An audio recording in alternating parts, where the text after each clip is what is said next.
อันว่าสีฮอดวันเวลาดีมีบายสีตกแต่งพร้อมคำมากผู้เจ้าดอกไม้และทูปเทียนย่อใส่พานหน่อมาไหว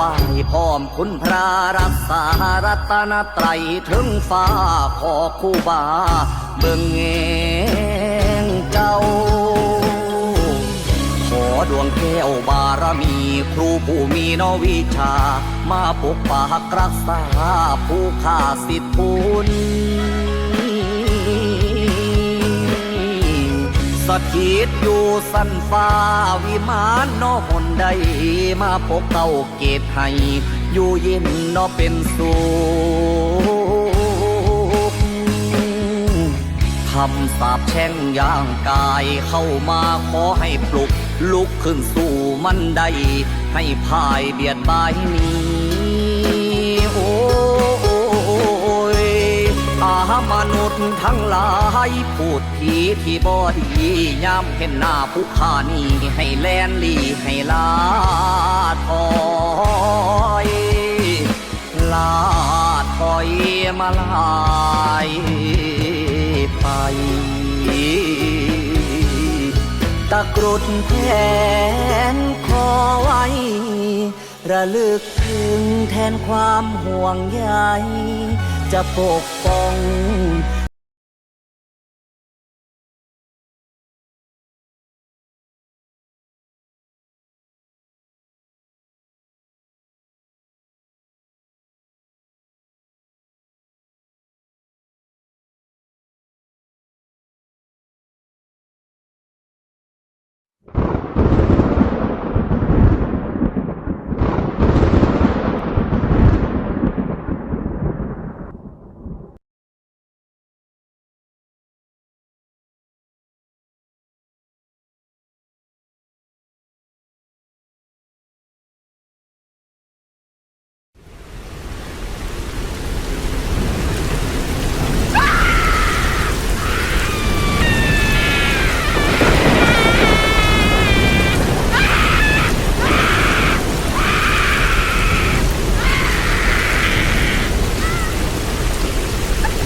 ให้ลูกน้